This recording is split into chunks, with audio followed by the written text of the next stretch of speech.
وقفت ببابك يا خالقي أقل الذنوب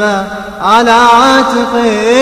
يجر الخطايا وأشقى بها لهيبا من الحزن في خافقي. وقفت ببابك يا خالقي أقل الذنوب على عاتقي أجر الخطايا وأشقى بها لهيبا من الحزن في خافقي. يسوق العباد إليك الهدى وذنبي إلى بابكم سائقي. أتيت وما لي سوى بابكم طريحا أناجيك يا خالقي. يسوق العباد إليك الهدى وذنبي إلى بابكم سائقي. أتيت وما لي سوى بابكم طريحا أناجيك يا خالقي.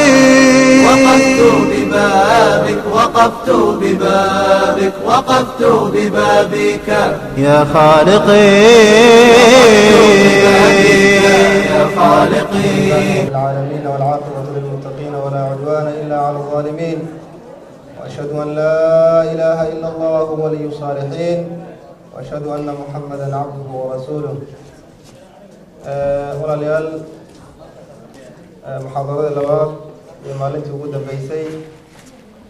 muxaadarada maanta oo uu diyaar u yahay sheikhuna alfaadil sheekh maxamed cabdi umal waxay ku saabsan tahay axkaamta ama xukunka heesaha, arrinkaasoo dad badan ay u baahan yihiin in laga jaahil bixiyo. shareecada ilaahay subxaanahu wa tacaala waxay ka tiri iyo dad badan oo u baahan inay ka tooba keenaan jidka ay u mari lahaayeen. waxaad la socotaan in magaaladeennan ay dhib badan ku hayaan kooxaha fanaaniinta ama heesaha macnaha heesooyinka ka shaqeeya oo xoolo fara badan lagu bixiyo, xilliyo fara badan lagu soo jeedo, inta badanna ay bilowdaan waktiga ay shayaadiin shaqaystaan oo 10ka habeenimo iyo wixii ka dambeeyay 11ka habeenkii dhan loo soo jeedo in la caweeyo oo hees la tumo. bal diinteena wanaagsan iyo sharciga ilaahay subxaanahu wa tacaala wuxuu ka qabo arrinkaasi aan dhageysano. waxaan rajaynayaa dad badan oo walaalo halkan fadhiyo, dhalinyaro leh, gabdho leh, hooyooyin leh, in ay ka dhargaan. ilaahay subxaanahu wa tacaala ha naga yeelo kuwii maqla hadalka wanaagsan kuna dhaqma kuna sifooba. ilaahay subxaanahu wa tacaala kan uu ku sifeeyey dadka mu'miniinta ah oo wadakir fa ina dikraa tanfacu lmu'miniin. haddana waxaan u daynayaa muxaadaradii iyo tafaasiisheeda sheikhuna alfaadil sheekh maxamed cabdi umal.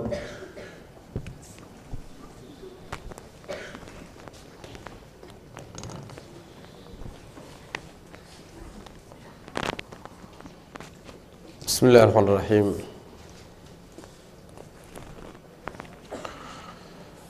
إن الحمد لله نحمده ونستعينه ونستغفره ونعوذ بالله من شرور أنفسنا وسيئات أعمالنا. من يهده الله فلا مضل له ومن يضلل فلا هادي له.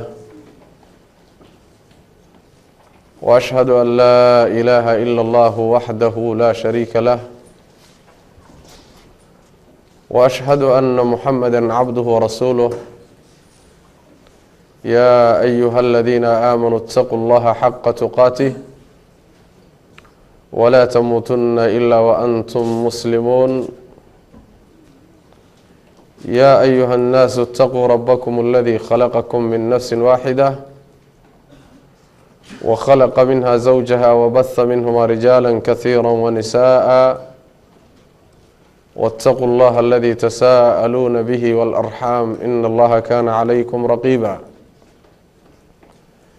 يا أيها الذين آمنوا اتقوا الله وقولوا قولا سديدا يصلح لكم أعمالكم ويغفر لكم ذنوبكم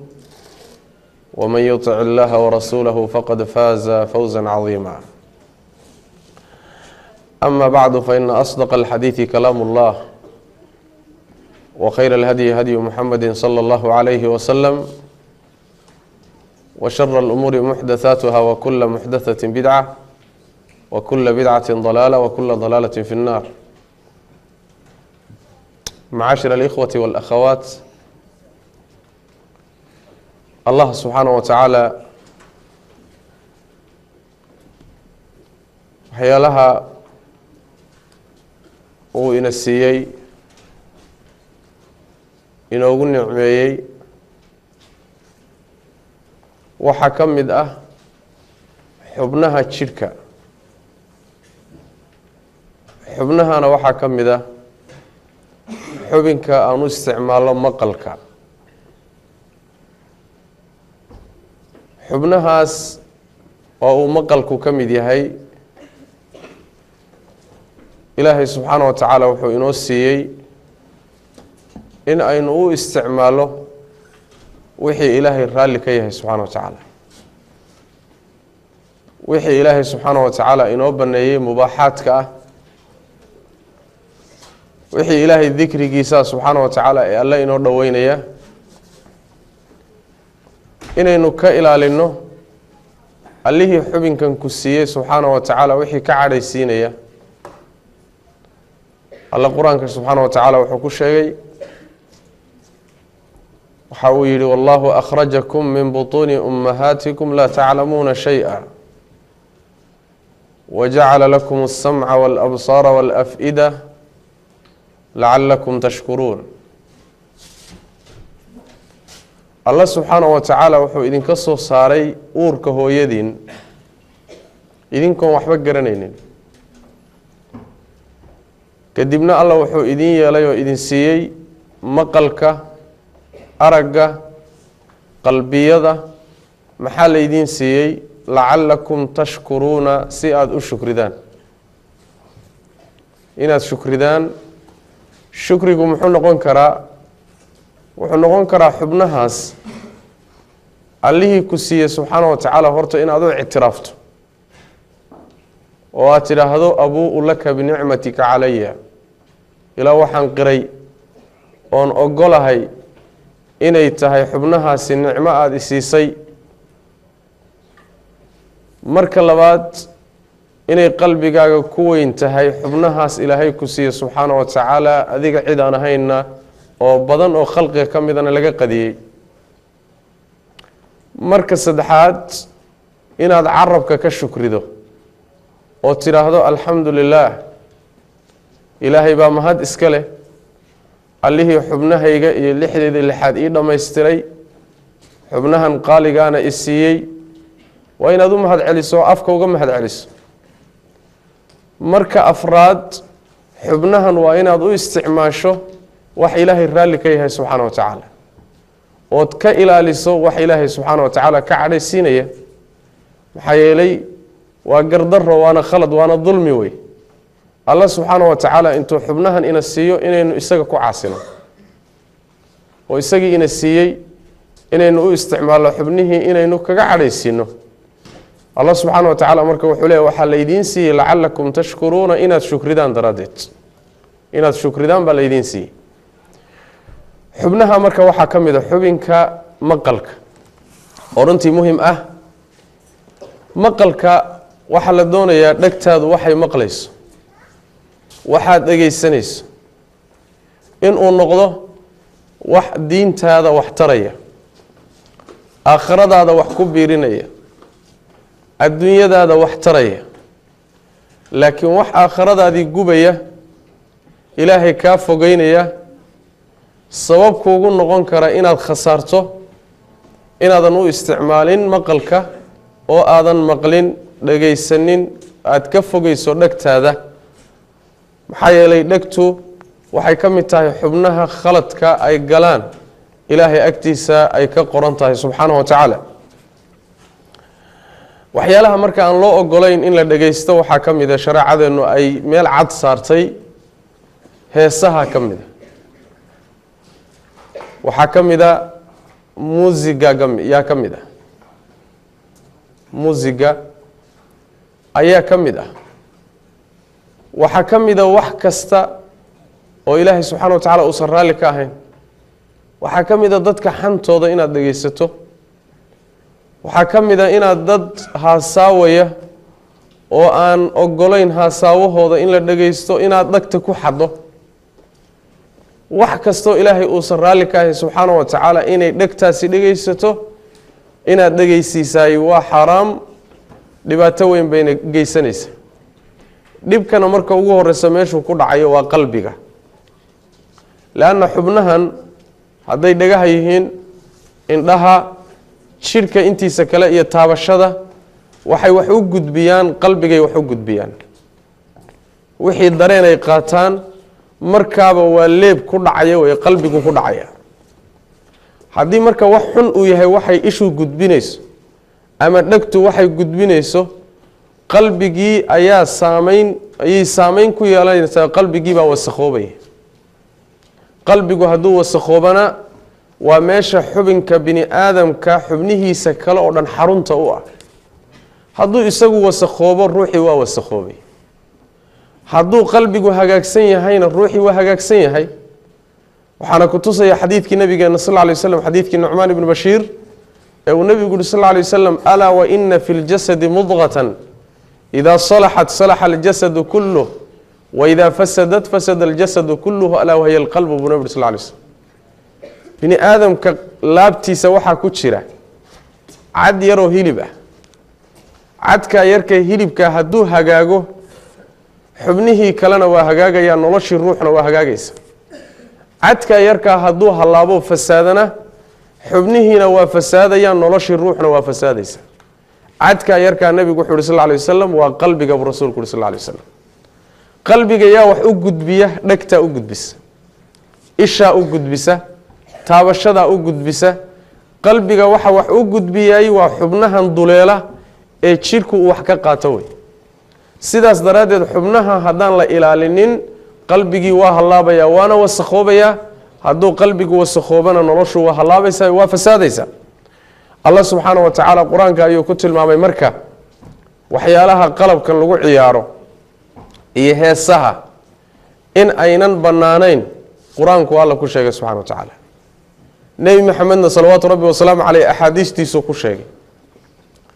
culimadii salafkuna ridwaanullaahi calayhim iyaguna aqwaashooday ku caddeeyeen shareecada iyo diinta islaamku meeshay ka taagan tahay heesaha dhagaysigooda aayadda qur-aanka ka mid ee loo deliishado arrinta iyadaa waxa weeye aayadda rabbi uu yihi subxaana wa tacaala wa min annaasi man yashtarii lahwa alxadiid liyudila can sabiili اllahi bigayri cilm wayatakidaha huzwa ulaa'ika lahum cadaabu muhiin dadka waxaa ka mida buu alla yidhi subxaana wa tacaala qaar gadanaya oo iibsanaya lahwa alxadiid sheeko mideeda lagu daaho sheeko mideeda laysku mashquuliyo wakhtiga laysku dhaafiyo maaweelo ah waxaa kuwa iibsanaya ayaa ka mida buu alla yidhi subxaana wa tacaala muxuu u iibsanayaa iibsiga waxaa laga wadaa bimacnaa wuu dooranaya wuu bedel qaadanayaayo wixii kaluu dhaafsanayaayo iyaduu dooranaya muxuu saa u yeelayaa liyudila can sabiili illaah waxaa ka dhalanaysa markuu sidaa u qaato jidka ilaahay inuu ka lumo dadkana ka lumiyo liyudila can sabiili illaahi laamulcaaqiba la yidhahdaa bay yidhahdaan culimmadu bimacnaa waxaa ka dhalanaysa oo ka imaanaysa markaad qalabka lagu daaho oo lagu mashquulo heesaha iyo muusiga iyo waxyaalahan uu ruuxu iibsado ama uu qaato natiijada ka imaanaysa waxa weeyaan liyudila can sabiili illaah inuu jidka ilaahay ka lumiyo dadka wuxuuna ka luminayaa markuu isagu ka lunsan yahay waxaa kaloo rabbi daba dhigay subxaana wa tacaala bigayri cilmin garasho la-aan aqooni ma jirto garashana ma jirto haddii uu garanayo waxan uu qaatay iyo heesahan iyo muusigan iyo waxani dhibka ku jira hadduu garashadeeda leeyahay maba uusan sameeyeenba laakiin waxaa ka qarsoon madaarada yani dararka iyo dhibka ku jira ee ruuxa diintiisa ay u geysanayaan qalbigiisa u geysanayaan cibaadadiisa u geysanayaan aakhiradiisa u geysanayaan hawo iyo balwad unbaa ruuxa wada laakiin bigayri cilmin aqoon la-aan wey dembi walbana marka la gelayo ruuxa aqoontiibaa ka maqano in dembigan iyo caaqibada iyo xumaanta ka dhalanaysa hadduu markaa ku baraarugsan yahay dembiga geli maayo laakiin qalbigiisa waxaa laga saaraya baraarugsanaantaas baa qalbigiisa laga saaraya markaasuu dembiga gelaya saas daraaddeed buu nabigu wuxuu sal lay wasalam laa yazni zani xiina yazni wahuwa mu'min ka zinada gelaya markuu zinaysanayo iimaankii waa laga qaaday midka waxadaya markuu waxadayo iimaankii waa laga qaaday midka waxboobaya markuu waxboobayo iimaankii waa laga qaaday wabitaali midkana garashadii iyo iimaankiiba waa ka maqan yahay markuu macaasida noocaas oo kala dabaalanayo waxaa laga qarinayaa dhibka ka dhalan kara iyo cidhibxumada ka imaan karta macsiyadan iyo khaladkan baa laga qarinaya rabbi wuxuu ihi subxaana wa tacaala jees buu ka dhiganayaa waana dadka ilaahay ugu talagalay cadaab ihaaneeya oo duleeya dadka alla ugu talagalay subxana wa tacaala wayatakidaha huswan lahw lxadiidka waxyaalahaas lagu daaho buu jees iyo ciyaar ka dhiganaya wuxuu ku ciyaaro ayuu ka dhiganayaa cadaab ihaaneeyo oo duleeya ayay dadkaasi leeyihiin ayuu alla yidhi subxaana wa tacaala aayaddu marka lahwa alxadiid dad iibsan doonoo qaadan doono bay sheegtay lahwa alxadiidkaasi maxaa la yidhaahdaa haddaan doonayna inaan fasirno qur-aanka waxaan raadinaynaa qur-aan kaloo fasiraya ila ilaahay hadalkiisu isagaas cadaynaya haddaan weyno qur-aan fasiraya waxaan raadinaynaa axaadiistii nebiga fasirka qur-aankaan ka raadinaynaa lanna qur-aanka nebi maxamed baa fasiray salawatu rabbi waslamu aleh oo caddeeyey haddaan ka weyno waxaan u noqonaynaa culimadii saxaabada iyo salafku maxay ku fasireen lanna ayagaa ogaa nebi maxamed markuu waxyigu ku degayey qur-aanku markuu soo degayey nebi maxamed bay la noolaayeen ardadiisii bay ahaayeen tafsiirka qur-aanka ayagaa looga dambeeyaa maxay ku fasireen marka waxay ku fasireen saxaabadu ridwaanullaahi calayhim iyo salafkuba wa min annaasi man yashtarii lahwa alxadiid lahwa alxadiidka waxay ku fasireen heesahay ku fasireen waxayna ka sugan tahay saxaabo fara badan waxaa ka mid a maalan turjumaan lqur'aan baxru lumma cabdullahi bn cabaas radi allahu canhu ninkuu nebigu ugu duceeyey sal lay wasalam ee uu yihi ilaahayow kitaabkaaga fahansii fasirkiisana ilaahow bar waa cabdullahi bn cabaas radi allahu canhu aayadda wuxuu ku fasiray wuxuu yihi nazalat fi lghinaa'i wa ashbaahihi buu yihi aayaddani waxay ku soo degtay heesaha iyo wixii la mid ah heesaha iyo wixii shabaha oo u eg ayay aayaddu ku soo degtay buuhi cabdullahi bn cabaas radi allahu canhu waxaa soo saaray aharka cabdullahi bn cabaas alimaamu albukhaari fi ladab almufrad ibn abi shayba iyo ibni jariir itabari intuba way wariyeen waana ahar saxiixa wey oo cabdullahi bn cabaas ka sugan inuu yidhi aayaddu waxay ku soo degtay heesaha waxay ka hadlaysa waa heesaha waxaa kaleeto iyadana ay ka sugan yahay cabdullahi bni mascuud radi allahu canhu isagana ninkii uu nebigu yihi sal lay wasalam ninkii doonaya qur-aanka inuu u akhriyo sidii uu u soo degay isaga oo qoyan sidii u soo degay inuu qur-aanka u akhriyo ninkii doonaya qiraa'ada ha qaato ibnu ummi cabdin cabdullahi bn mascuud qiraa'adiisa ha akhriya buu nebigu yihi salawatu rabbi waslamu caleyh nin faqiih ah oo saxaabada kibaartooda ka mid a oo aqoontiiyo cilmiga aada looga dambeeya ayuu ahaa cabdullahi bni mascuud isagana aayadda markuu fasiraya wuxuu yidhi huwa alghinaa waladii laa ilaaha ilaa huwa buuri waxaan ku dhaartay allaha mid la caabudo uusan jirin oo xaq lagu caabudo isaga mooyaane allahaasaan ku dhaartay aayaddu waxay ka hadlaysaa waa heesaha buuri 3 goor buu ku celiyey ilaahay baan ku dhaartay aayaddu waxay ka hadlaysay lahwal xadiidka ay leedahay waa heesaha buu cabdullahi bn mascuud radi allahu canhu ku fasiray aharka cabdullahi bn mascuudna waxaa soo saaray ibn abi shayba ibnu jariir bayhaqi fi shucab iyo keyrkood isaguna waa ahar sanadkiisuu saxiix yahay xaakim iyo dahabi iyo ibnulqayim dhammaantood way saxiixin waxay waa ahar sugan bay leeyihin waxaa kaloo uu ka sugan yahay in uu aayadda ku fasiray heesaha waxay ka sugan tahay cikrima mawla bni cabaas waa taabiciintii ardadii saxaabada mujaahid ibnu jabrin oo isaguna min kibaari mufasiriin ka mid a oo ardadii cabdullahi bni cabaas oo isagana taabici ah rag badan bay ka sugantaho salafkii ka mid a inay aayadda ku fasireen wa min annaasi man yashtarii lahwa alxadiid waxaa laga wadaa heesaha laga wada sidaas daraaddeed ba alimaam alwaaxidi calayhi raxmat ullah wuxuu yidhi akharu lmufasiriin calى ana almuraada biqowlihi tacaala lahwa alxadiid alghina culimada tafsiirka badankood waxay qabaan aayadda qur-aanka waxay ka hadlaysa inay heesaha yihiin ayib su-aasha isweydiintana waxay tahay marka hadday tafsiirkii salafka iyo saxaabada iyo ardadoodii sidaa uu yahay ma tafsiirkoodaan qaadanaynaa mise wadaad maanta jooga tafsiirkiisaan qaadanayna وحويان تفسير كي صحابة قادرين رضوان الله عليهم wadaad ka dambeeyay tafsiirkiisa iyo tafsiirkii saxaabadu hadduu iska hor yimaado tafsiirka saxaabadan qaadanayn maxaa yeelay iyaga ilaahay taskiyey subxaanahu wa tacaala ragga ilaahay fahamkooda taskiyey oo macnaha manhajkooda taskiyey oo alla uu ammaanay subxaanahu wa tacaala asxaabu rasuulillahi bay ahayd bal haddii sidoodoo kale aada wax u rumaysaan sidii saxaabadoo kaleeto iimaankiinu waa saxsan yahay sidii saxaabada si ka gedisan haddaad wax u qaadataanna waad khaldan tihiin qur-aankaa sidaa tilmaamay فإن آمنوا بمثل ما آمنتم به فقد اهتدوا وإن تولوا فإنما هم في شقاق بالله سبحانه وتعالى سيدا آد وح الرميسين هذي الرميان ويهانونين حديث أي سيدا سكا قديسا وحقاتان فإنما هم في شقاق لنعمر بيكسوغين لنعبا مرينو مركاسي وإذن خلافين وخلد من بالله سبحانه وتعالى أصحاب الرسول الله صلى الله عليه وسلم وأن منكم الله قرآن كآد وأماني تفسير كودي مركز دا صح وبالتالي قرآن كأي شيء هيسوه إني حرام يهين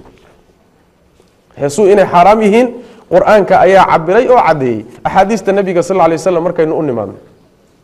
حديث النبي صلى الله عليه وسلم سيدي قرآن كل شيء بيضون الشيء دور حديث بين سوق قادرين حديث ككوبات وحديث كوصوصر الإمام البخاري في صحيحه معلقا بصيغة الجزم أئمة فربضنا أي سنة كيس حريريين أبو عامر أبو مالك الأشعري الصحابي قال سألقورينيه وحوي للنبي صلى الله عليه وسلم لا يكونن من أمتي أقوام يستحلون الحرى والحرير والمعازف ولا ينزلن أقوام إلى جنب علم يروح عليهم بسارحة لهم يأتيهم لحاجة فيقولون ارجع إلينا غدا فيبيتهم الله ويضع العلم ويمسخ آخرين قردة وخنازير إلى يوم القيامة بالنبي صلى الله عليه وسلم أمد إذا وحى كم من نقن دونا وآخر الزمان كإيمان دونا ضد حلاشانية الحرى والحرير الحرى وحى لقوضة بمعنى حبن كترنك وفروجت زندي بي حلاشانية ضد زند حلاشة أيا إيمان دونا وحى كروي حلاشان دونا حريرتا وحريرتا دي الرجل لوما أقول نرك حريرتا دمرك بس لو أقوله حريرتا ضد حلاليسان دونان وي إيمان دونان وحاكلو إيمان دونا ضد حلاليسان دونا المعازف معازفتنا وحل هذا سيدا علماء اللغة إيه تفسير كوبا إسلو أقوليهن المعازف وحل هذا آلات اللهو والملاهي قلب كاللطمو لغو عيارو هدو موسيقي هاي هدي هيسان لو استعماله تاسا معازفتا اللي هذا heesaha iyo qalabka heesaha loo isticmaalo dad banaysan doona iimaan doona buu nabigu yiri salawaatu rabbi wa salaamu alayhi kuwa banaysan doona oo dhihi doona way noo banaan tahay baa iimaan doona rasuulku sallallahu alayhi wasallam waxa kale uu nabigu sheegay sallallahu alayhi wasallam dad baa waxay degi doonaan buur garabkeed buur dhinaceeday degi doonaan midkii xoolaha u raacay baa xoolihii soo caraabinayo galabtii soo hoyinay galabtii markuu keeno ayaa waxa uu iimaanaya nin danley ah oo rafaadsan oo socota markaas uu leeyahay warnimayo socotaan ahay hada jidka bal kharashkiisa waxa laga bixi waxa la siiyo markaas waxay oranayaan berri noo soo noqo berridii intaan la gaadhin ba fayubayituhum Allah tabaaraka wa ta'ala ilaahay ba ku yaani habeenkii baa la miraya habeenkii baa musiibo ku iimaanaysa buurtiina waa la dejinaya waa la baabi'inaya oo waa la tirtiraya ilaahay subhanahu wa ta'ala ever buu ka dhigay qolo kale tuu nabigu sheegay sallallahu alayhi wasallam wuxuu yiri waxa loo bedeli doonaa doofaaro iyo daanyeero ayaa loo bedeli doonaa ilaa qiyaami saaca ilaa qiyaamada laga gaadhay siday bini aadam u ahaayeen ayay waxay noqonayaan doofaaray noqonayaan siday bini aadam u ahaayeen baa waxay noqonayaan daanyeeray noqonayaan إلى إله سبحانه وتعالى وليس ذلك على الله بعزيز اللي بني آدم لغيه سكوس على فكرة يكادي البرغس كو قادن ما يسألون الضانير كادي أما الضفار كادي قال يا سيدة سنة ويدع الدون طايو إلهي يقول نم بدلي دون أبو النبي يقول صلوات ربي والسلام عليه حديث كوتشدد إنه كلنا وحوي النبي يقول صلى الله عليه وسلم ضد وحا إيمان دون آخر الزمان كهسها iyo qalabka la tumo ee lagu daahay iyo muusiga banaysan doona iimaan doona nabi sallallahu alayhi wasallam maxaa laga fahmayaa inaysan banaanayn laana hadday banaan tahay oo shareecada islaamku ogoshahay lamaba yidhaahdeenba way bannaysanayaan. midda kale ciqaab looma sheegeen kuwa bannaysanaya hadday shareecadu ogosha. xadiidku wuxuu nas ku yahay inaynan bannaanayn macaasiftu oo aalaatu lahwiga ah, qalabka yani waxyaalahan alaabtan lagu daaho iyo heesuhu inaysan bannaanayn buu xadiidku nas ku yahay oo xadiiskaa nebigu cadaynaya salawaatu rabbi wasalaamu calayh. xadiidka waxaa saxiixiyey isagoo saxiix bukhaariga ku yaala, haddana aimo fara badan baa xidhiidhiyey sanadkiisa. sidaas daraaddeed alimaam ibni xasmi oo ku sheegay xadiidku inuusan sugnayn waxay ka mid tahay shuduudaadkiisa, wadaaddo maanta joogana ay ku dhegeen sida ghazaali iyo qaradaawi iyo ragga la midka ah oo heesaha fududeeyey. xadiidkana khaladkii uu ka galay ibnu xasmi ayay taqliidiyeen, ayadoo a'immada xadiisku isku waafaqsan yihiin ibnu xasmi inuu gafay oo masalada iyada uu ku gafay. laakiin mushkilada taallaayo waxa weeyaan rukhaska iyo waxyaalaha fududaynta hawadaada hadday rabto oy naftaadu doonayso oo sidaad jeclayd ay waafaqdo, kolba adiga sidii hawadaada iyo naftaada waafaqda unbaa kolba kula saxsan. bini aadamku waa saas, bini aadamku waa saas, sidii naftaadu rabtay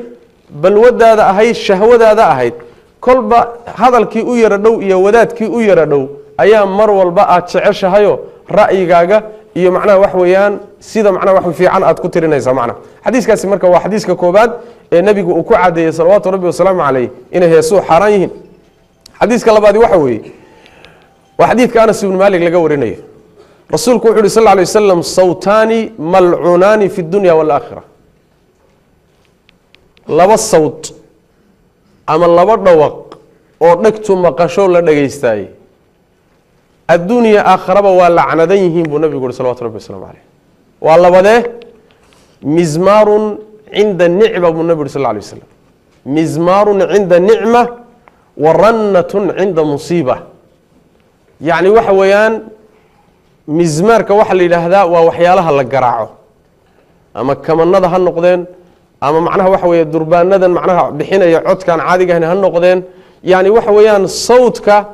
heesta iyo muusiga xilliga barwaaqada lagu jiro,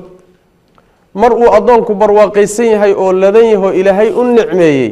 inuu heese iyo muusig iyo wax la garaaco uu ku mashquulo, sawdkaasi waa malcuun buu nabigu uri sal lay slm. oo haddii la yidhi mar la nicmaysan yaho la barwaaqaysan yahay, ma waxaa laga fahmayaa markii la dhibaataysan yahay in la tuman karo muusigyada iyo heesaha la tuman karayo? maya, ee waxaa laga wadaa dembigu waa kala wenyahy.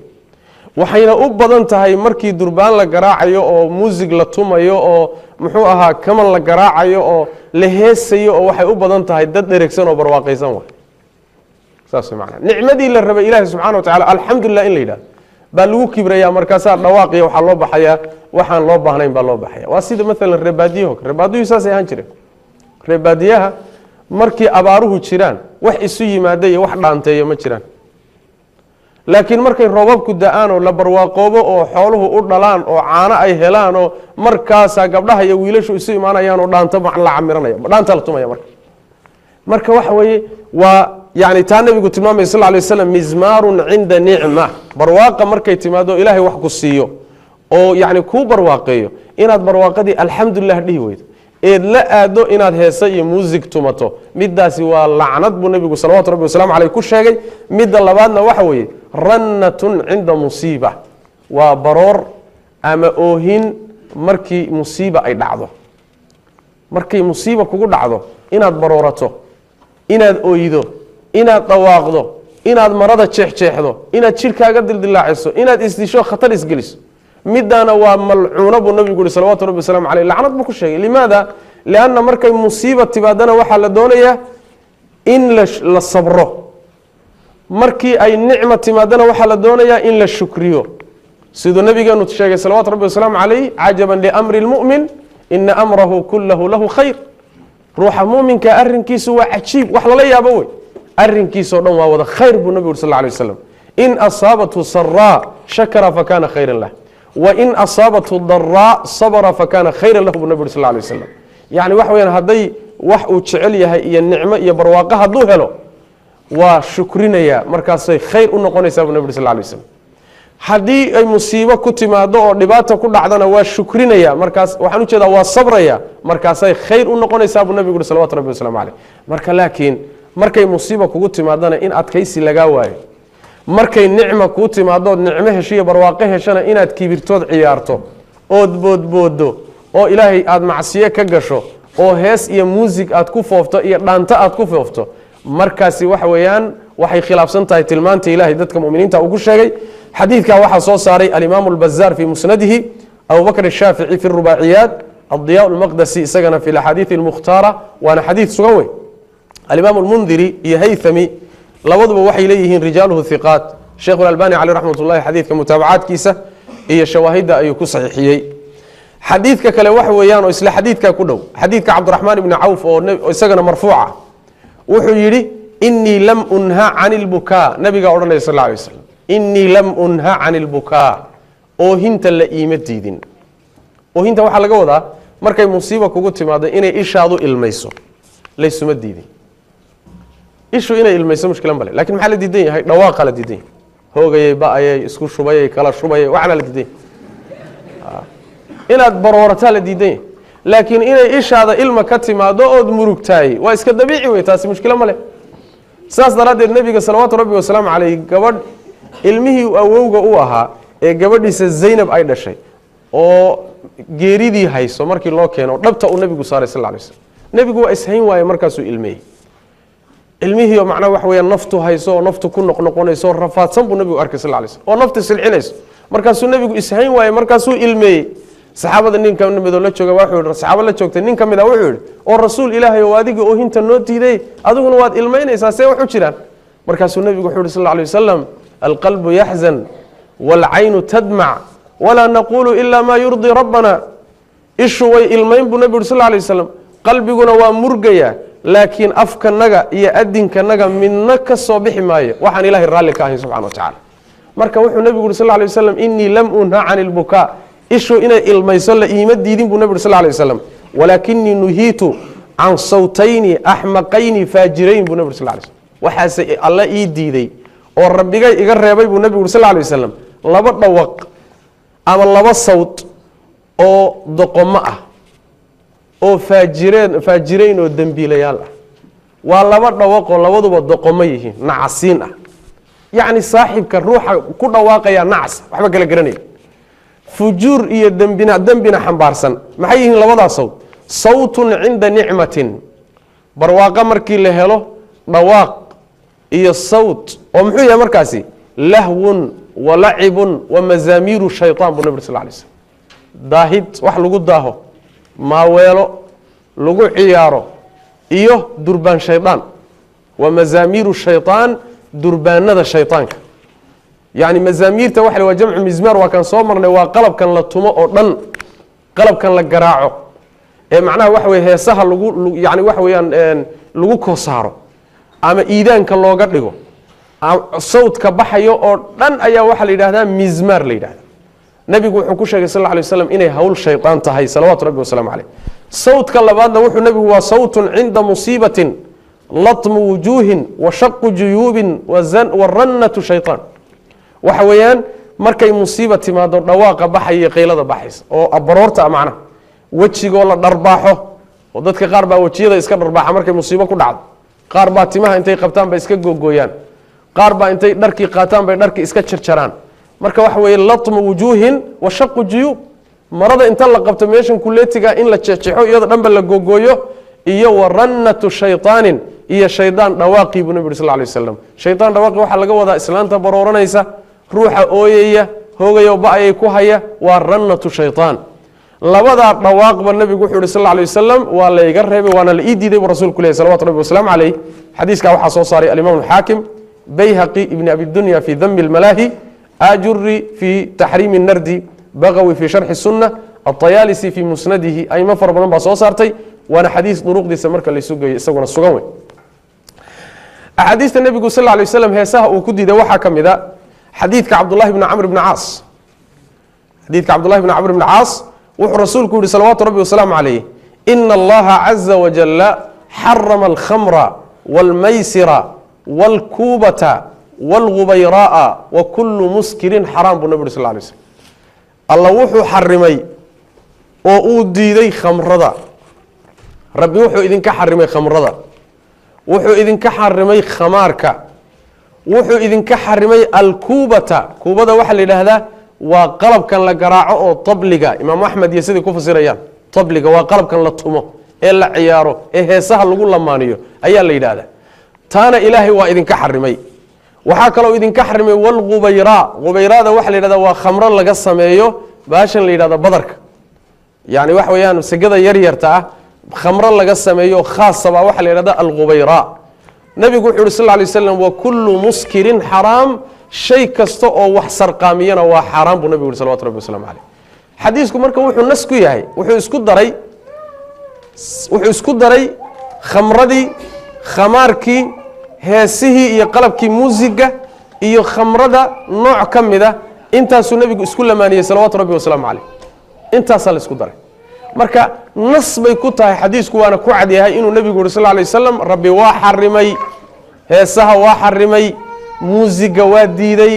nebigeenna salawaatu rabbi wasalaamu caleyh xadiidkaasi waa ka sugan yahay waxaana soo saaray xadiidka abu daawuud alimaamu taxaawi fi sharxi macaani اlaathaar bayhaqi axmed ibnu xambal alfasawi fi lmacrifa ibn cabdibar isagana fi tamhiid sheikh اlalbani caleyh raxmat ullah wuxuu leeyahay xadiidku waa xasanu lidaatihi ama yani waxa wey waa saxiixun bishawaahidihi xadiisku waa xadiis sugan wey yani kuubadana waxaa la yidhahdaa saan horeyba usoo sheegnay alkuubatu hiya tablu sida imaam axmed uu ku fasiray yani waxa wey waa qalabkan la tumo wey qalabkan la garaaco ee heesaha loo isticmaalo ayaa la yidhahda xadiiska afraadna waa xadiiska isaga ah xadiidka shanaad ee kutusaya inay xaaraam tahay nebigana ka sugan salawaatu rabbi wasalaamu caleyh waxa weeye xadiidka cimraan bni xuseyn oo nabiga sal ly wasalam uu u kor yeelay wuxuu rasuulku yihi sal lay wasalam yakunu fii ummatii qadfun wa maskhun wa khasfun qiila ya rasuula allah wamataa dak qaala sal lay wasalam idaa daharat almacaazif wa kahurat alqiyaan wa shuribat alkhumuur buu nabi yuri sal lay waslm ummadayda waxaa dhici doona oo dhexdeeda imaan doona qadfun masaa'ib samada lagaga soo gani doono masaa'ib samada lagaga soo gani doono sidii gantaalahoo kale iyo wa maskhun bedelid bini aadamnimadiiba inta laga bedelo xayawaanaad kale loo bedelo dameero laga dhigo doofaaro laga dhigo daanyeero laga dhigo maskhiga waxaa laga wadaa in bini aadamnimadiiba laga bedelaba oo wax kale laga dhigo taana way dhici doontaa buu nabi uri salawatu rabbi waslamu caleyh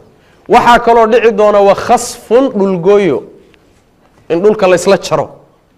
oo sidii loo deganaa uun magaalo dhan uu dhulku liqo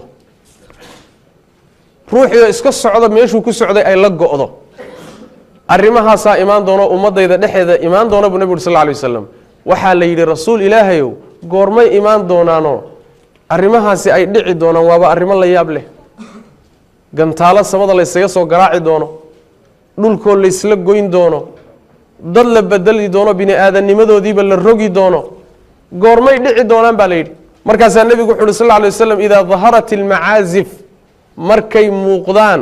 qalabkan la tumo ee heesaha loo isticmaalo muusigu markuu muuqdo oo la muujisto oo bannaanka la dhigto oo uu bato oo uu faafo oo uu meel walba galo soo taasi hadda ma jirto meel walba waa yaallaa guryaha guri aan laga helin waa yarya xataa haddaan cajaladihiisii la keesanin oo ruuxu uusan soo iibsanin telefishin baa u yaalla telefishinkii waxa weeyaan war yar markaad ka dhegaysanayso muusig yar baa waxoogaa lagugu soo dhoweynaya hees yar baa lagu daaraya ama meahe war yar baabaad idaacad ka dhegaysanaysaaba idaacaddii intayna soo gelin warkaad ka rabtay waxaa lagugu maaweelinayaa heese iyo muusig baa lagugu maaweelinaya nebigu siduu sheegay salawaatu rabbi wasalaamu caleyh marka way faaftay oo meel walbay gashay taasi waa midda koobaad markay qalabkaasi waxyaalahaasi faafaan waa midda koobaad midda labaad nebigu wuxu uhi sal ly waslam wa kahurat alqiyaan alqiyaan waa jamcu qayna qaynadana waxaa la yidhaahdaa waa haweeneyda heesta wey haweeneyda hadda loo yaqaano fanaanadda waxay fanaano tahay ma jirte middan fanaanada la yidhaahda luqadda carabiga waxaa la yidhahdaa alqayna la yidhahda welilmacluumiya waagaas hore ee nebiga salawaatu rabbi wasalamu aleyh nebi maxamed la soo saaray rag heesi jiray ma jiro haweeney xor ah oo heesi jirtayna ma jirto heesaha waxaa samayn jiray xataa gaaladan ka hadlayna islaamka dhexdiisa maaha xataa gaalada iyo jaahiliyadii carabta waktigeedii islaamka ka horeysay waxa heesi jiray waxay ahaayeen dumarka addoommada dumarka addoommada markay khamrada cabayaan bay keensan jireen ayagaasaa marka u heesi jiray u niikin jiray yacni waxa weeye dumarka addoommada heesaha lagu yaqaan haweentaa heestaa marka waxaa la dhihi jiray alqayna la yidhahda nabigu wuxuu yidhi sal lla alay slam marka dumarka heesa markay bataan waa midda labaad midda saddexaadi waxay wa shuribat lkhumuuru khamradana la cabo khamrada cabitaankeedana ay badato waagaa yani waa dhici jirtay marka qaarkood in la cabo laakiin waxaa laga wadaa markay badato cabitaankeeda oo nabigu sal lay slam wuxuu sheegay xataa in lagu cabi doono magaceedii magacaan ahayn magacyo fara badan oo kalea loo baxsan doonaa oo lagu cabi doonaa buu nabi yuri sal lay wasalam magacii sharcigu sheegay khamrada ahaydna waa laga leexin doonaa saddexdaa arrimood markay dhacaan ummaddaa waxaad sugtaani waxa weeyaan dhulka in laydinla gooyo dadka qaarkood la bedelo la masakho iyo in samada wax laydinkaga soo gano oo see laysu geli doona allahu aclam saddexdaa arrimood waxaa ka mid a qalabkan la tumo iyo muusiga heesaha iyo dumarka heesa markay bataan oy soo baxaan arrimaha suga buu nabigu leeyay salawatu rabbi wasalaamu caleyh marka waa khalad weyn waana gaf weyn waana khata weyn hadduusan khalad weyn ahayn dhulka layslama gooyeen ilaahay subxaana wa tacaala markuu doonayo inuu kaa argoosto haddaad bulsho degan tahay ama dowlad tahay ama aad qoys tahay ama ruux keligii aad tahay allah subxaana wa tacaala ciidankiisu waa badan yahay wamaa yaclamu junuuda rabbika ilaa hu ciidamada ilaahay cid ogi ma jirtoon isaga ahay waxaan khalaa'iqdan oo dhan baa ciidan u wada ah dhulkani waa ciidankiisii samadu waa ciidan qoraxdu waa ciidan dayaxu waa ciidan yani jinku waa ciidan yani insiga laftiisa ayaa ciidan ah ilaahay subxaana wa tacaala wuxuu doonu adeegsan karaa markii ilaahay khalad laga galo subxaana wa tacaala dulqaadkiisaabaan ku joognaa oo in badan waaba inoo dhaafaya inta badan waaba laynoo dhaafaya laakiin markay noqoto in layna ciqaabo meel fogba laga raadin maayo saas way macana markuu fasaadku bato waa dhacaysa waa tan hadda aad aragteen adduunka in uu batay dhulgariirku batay waana astaan nebigu uu sii sheegay salawaatu rabbi wasalaamu caleyh qiyaamadu markay soo dhowdahay oo adduunkanba la baabi'in rabo la tirtiri rabo waxyaalaha astaamaha lagu garan doono waxaa ka mid a inuu dhulgariirku bato buu nabigu yuri salawatu rabbi wasalaamu caleyh degmooyin dhan iyo ummado dhan baa hal mar dhulku liqaya taqriiban haddaad fiiriso maalan hadda qalabkan warbaahinta telefishinada iyo idaacadaha iyo da aad u mutaabacayso malaha adduunka wiig ama toddobaad uusan dhulgariir ka dhicin waaba yaryahay mana jiri jirin wax la arki jiray ma aha waa wax ku soo kordhay adduunka ku soo kordhay nebi maxamedna waa sii sheegay salawatu rabbi wasalaamu caleyh waxa keenayana waxa weye waa kuwa nebigu uu tilmaamayo salawaatu rabbi wasalaamu caleyh khaladaadkan la banaysanayo wey khaladaadkan la banaysanayo ee loo dagaalamayo ee la faafinayo ee lacagta lagu bixinayo ee wakhtiga lagu bixinayo ayaa keenaya ilaahay subxaana wa tacaala inuu ciqaabaha noocaas oo kale addoommada ciqaabo waxaa ugu dambeysay bakistan waxaa ka sii horeysay tsunami baa ka sii horeysay oo 100,000 ay ku tagtay ilbiriqsi gudi ilbiriqsi wax badan ba ka soo wareeg maayo ilaahay subxaana wa tacaala badan isagaa u taliyay hal mar hadduu amar siiyo waxa dhulka joogoo dhan tirtir hadduu yidhaahdo hal xabba inaga fakan maayo walaa diyaarad baan lagu fakanaynin walaa saaruuq baan lagu fakanaynin walaa wax ku fakin kara ma jiro maxaa keenaya isbedeladan adduunka ku socda waxaa keenaya macaasida addoommada ay soo kordhiyeen waxyaalahan lagu madax adaygaye gaaladu faafinayaan in badanoo muslimiinta ka mid oo muqafaliin oo iyaga raacayna ay qaateen baa keenaya masaa'ibtan adduunka ka socota hadda soo aad loogama cabaadaya hawadii adduunka isbedelaysa hawadii adduunka isbedelaysa cimiladii waa isbedeshay kulaal baa dhacay meelaha qaarkood baraf baa baabi'inaya limaada wax kale ma aha bimaa kasabad aydiikum waay shaqa xumadiina waay khaladkaad gelaysaan sidaas daraaddeed buu nabigu wuxuu leeyahay salawaatu rabbi wasalaamu caleyh markay dadka heesaya iyo heesaha iyo muusiga iyo qashinkaasi markay bataan markaa waxaad sugtaay waxa weye dhulkoo laysla gooyo samadoo gantaalo layskaga soo rido oo masaa'ibi ka timaado iyo dad la bedeli doono oo bini aadannimadoodiiba la bedeli doono midaas sugaba rasuulku ina leeyahay salawatu rabbi wasalaamu caleyh xadiiska macnaha tilmaamaya waxaa warinaya alimaamu tirmidi ibn abi dunya fi dami lmalaahi abu camrin الdani fi الsunan اlwaarida fi اlfitan waana xadiis shawaahidiisa markii laysu geeyo saxiixa wey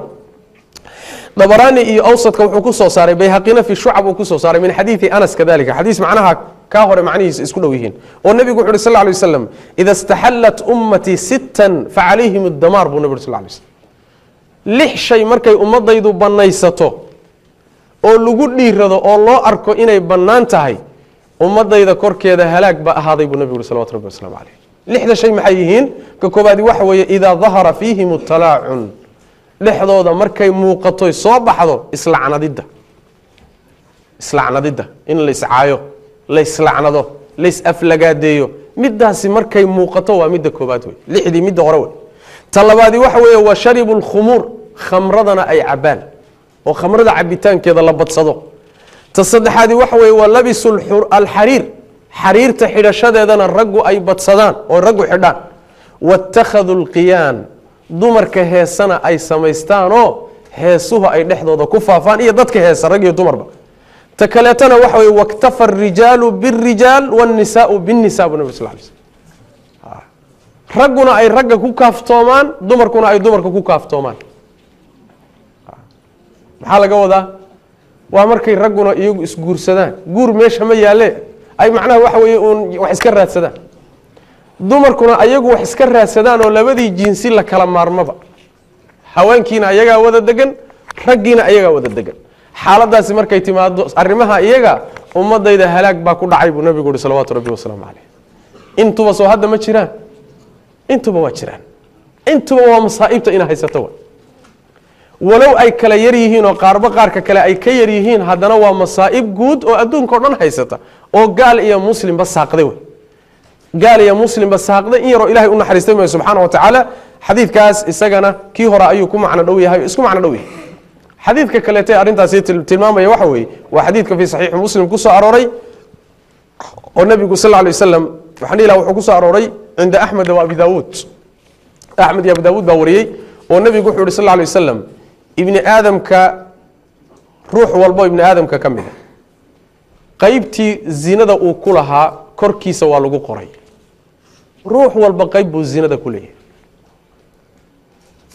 mid haleelaya oo ku dhacaya inuu yahayna waa laga maarmaan ruuxaan zina ka dhacaynin ma jiro waa cajiib oo see wey nebigu wuxu uhi sal lay wasalam alcaynaani zinaahuma annadar labada indhood way zinaystaan zinadooduna waa fiirada buu nebigu uri sal lay slam waludunaani zinaahuma alistimaac labada dhagoodna way zinaystaan zinadooduna waa dhagaysiga waxaan bannaanayn inay dhegaystaan inaad heeso iyo qashin waxay doonaya ku saabsaneen muusig inaad dhegaysato waa zina aludun waa dhegta zinadeedii waa wاllisaanu zinaahu اlkalaam buu nabig uri sal lay slm carabkana zinadiisu waa hadalka waa haasaawaha shukaansiga ka horeeyo weye zinadii rasmiga ahayd ee weyneyd ka horeeyo wey laanna sida caadigee la og yahay ilaa wada hadal uu meesha yimaado zinada weyn ma timaado ilaa arag uu yimaado ishu ay wax sahamiso zinada weyn ma timaado caadatan waa saas daraaddeed baa culimadu waxay yidhahdaan